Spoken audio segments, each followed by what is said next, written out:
Mbola ao anatin'ny fotoanan'ny fampahalalam-baovao aindrainao amin'izao alina izao tompoko lahy sy tompoko vavy manatitra ny arahaba manasana ao hatrany anjoiny vaovao hatramin'ny farany ary santsiona vaovao isongadina indray amin'izao alina izao ary ireto entina amintsika manaraka ireto androany nakatra fitsarana ireo vobanga atao anatin'ny raraha fikasana amoaka vola manodidina ny 9 miliara ariary teo anivon'ny BCMM fa manantena ny fiaraha-miasan'ireo fianakaviam-be ny mpandraharaha amin'ny gouvernemanta kosa ny premier ministre Cool Roger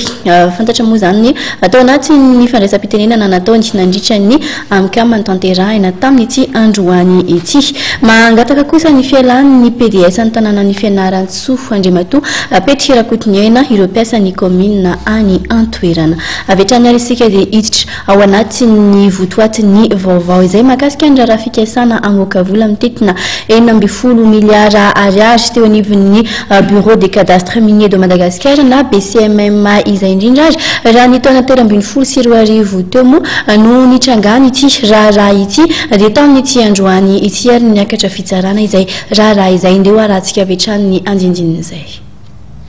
Mitanterahana androany ny fitsarana an-draharaha fikasana famahambola hatrany amin'ny 9 miliara ariary teo anivon'ny bureau des cadastres miniers de Madagascar na BCMM ity raharaha ity izay nitrangany ny nandritra ny 3 volana fahatelo ny taona 2024 nenga tamina fitakim-bola nataona orinasa izay mitonona fananana fanarahana fanamboarana saritany na cartographie tamin'ny BCMM ny raharaha fifanarahana izay nambaran'ny fiarovana avy amin'ny BCMM fa hoson-tanteraka raha ny fanazavana nentin'izy ireo teo anivon'ny fitsarana dia fisolokina ary taratasy isony osika no nampiasaina ny tetehana moana amin'ny vola 9 miliara ariary teo anivon'ny ity sabatra ity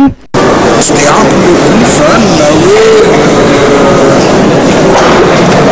ny olona tokony iseho eo raha fandarana nijerena raha olona tokony iseho eo tsy teo fa olona nampiasaina zany a nentina tetonatrehan'ny fitsarana zay fotsiny zay tsy misy zavatra hoe io zany le ohatran'ny fandehan'ny raharaha foana eto fitsarana iaolana tena atdoan'le izy a tsy hita na inona hoe tsy mitabiavina na hoe tsy hita fotsiny zao olona kely fofivona kely ery a noentina tenatehan'ny fitsarana hiatrika ny fitsarana amin'ny fiarovana ny fiarovana ny BCMM izay nangataka ny fanafana majojjohan'ny voapanga olona telo mbola voatazona ponjavonjy maika amin'ny tsiraraha fikasana famohanam-bola hatrany amin'ny 9 miliara ariary teo anivon'ny BCMM ity ary nangataka ny famohana vonjy maika azy ireo saingy lavon'ny fitsarana zany ny voalohan'ny volana jolay ho avy izao no hamoaka ny didy momba ity raharaha ity ny fitsarana